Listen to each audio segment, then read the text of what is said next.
Hello students, good morning and welcome to today's social science class. Students, you are learning about the chapter 1 in geography, that is resources and development. In the previous video students, you have discussed about the utilization of land.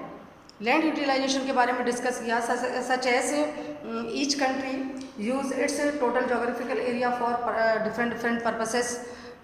In some areas we are having the forest, in some lands are wasteland or barren, and some are the other uncultivated lands, fallow lands, current fallow lands or net zone area. Today students, I will teach you about the land use pattern in India. India में land को use करने का क्या pattern है। Students, the use of land is determined both by physical factors such as topography क्या है, climate क्या है और सॉइल टाइप्स क्या है, as well as human factor such as population, its density, technology क्या अवेलेबल है, ट्रेडिशन और कल्चर। इनसे लैंड यूज क्या होती है, डिटरमाइन होती है। Students, as you know, I taught in the 9th class also that India has the area of 3.28 million square kilometer. Total जो लैंड एरिया है इंडिया का वो 3.28 मिलियन स्क्वायर क्या है, किलोमीटर है। But students, the land use जो data है, reporting जो डाटा है वो अवेलेबल है only for 93% of the total geographical area. 93 का ही क्या है हमारे पास में परसेंट ज़मीन का जो डाटा है वो अवेलेबल है। The cause is that students, most of the reporting for the north और north eastern state except the Assam, अगर हम आसाम को छोड़ दें, मिजोरम है आपका, मेघालय है, नागापुर, मणिपुर वगैरह, इन सब के लिए वो हमारे पास वो फुली क्या नहीं किया गया है, प्रिपेयर नहीं किया गया है, उसको सर्वे नहीं किया गया है। And some area of Jammu Kashmir are occupied by the Pakistan और China which has not also been surveyed, उनका भी क्या नहीं हुआ है, सर्वे नहीं किया गया है। Clear?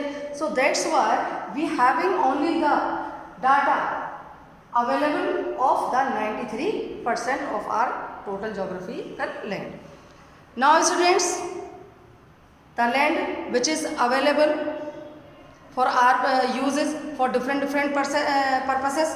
So the land under permanent pastures, although if you will compare as it is given in the book on page number 6, in here given the two pie charts, there is a comparison between the year of 1960-61 और 2014 और 15 का यहाँ पर data दिया गया है कि कौन कौन सा किस तरह का जो यूज़ है लैंड का वो किस चीज़ के लिए इंक्रीज़ हुआ है या डिक्रीज़ हुआ है। तो लैंड अंडर परमानेंट जो पास्चर है हैज़ ऑल्सो डिक्रीज, ये घटी है हमारी पहले के मुकाबले। Now here question is that how we are going to feed our cattle, अपने जानवरों को कैसे फीड कराएंगे, what would be the consequence of this. अगर हम अपने जानवरों को फीड नहीं करा पाएंगे और पास्चर ऐसे डिक्रीज होगा तो फिर उसका कॉन्सिक्वेंस क्या होगा, उसका परिणाम क्या होगा। Not only this students, there are the most of the land which are rather than the current fallow land, either their quality is very low, very poor, या तो उनकी क्वालिटी बहुत पुअर है। If we are going to cultivate that the cost will be very high, अगर हम उनको cultivate करते हैं तो उसकी जो कॉस्ट होगी, जो लागत होगी, वो क्या हो जाएगी, बहुत ज़्यादा हो जाएगी। Clear? Not only this students, the land utilization for the cultivation net sown area में वो भी वेरीज है, ग्रेटली वेरीज है from one state to another. Such as if you will take the example of Punjab, in the Punjab they are utilizing their land for the cultivation more than 80% of their total land area. State का जो total land area है more than 80% को वो क्या कर रहे हैं, utilise कर रहे हैं कल्टीवेशन के लिए, but it is less than 10% in the Arunachal Pradesh, Mizoram, Manipur, in states में ये क्या है, 10% से भी कम है। Clear? Not only this students, those are the rather than current fallow land. If we count them in the net sown area, because these lands are utilized for cultivation only for one or twice in years 2 to 3 year में 1 या 2 time ही उनका क्या होता है, use होता है. If we count them, include them in our net sown area, तो this net sown area will come to the 54% of the total. तो ये 54% तक आ जाएगा. Rather than this students, the forest cover is far lower than the 33% which is desired, that is outlined by the National Forest Policy which was formulated in the 1954 में, कि total land area जो geographical area है उस पर के 33% पर हमारे क्या होने चाहिए, फॉरेस्ट कवर होने चाहिए. It is very necessary to balance the ecosystem, to balance the environment. उसके लिए क्या है, ये बहुत ज़रूरी है. Not only this, many of the people, those are living on the fringes of the forest, जो forest के किनारे और पास रहते हैं, they depend partly or entirely sometimes on the forest.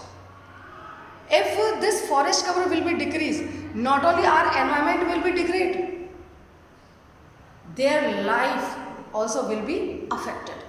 There will be the negative or adverse effect on the life of these tribal communities. उनकी life पर इसका बहुत ज़्यादा क्या पड़ेगा, असर पड़ेगा. Rather than this, there are the most of the lands are under the waste, those are called the wasteland or the fallow land. fallow land पड़ी हुई है और कैसी है वो, वेस्टलैंड भी है.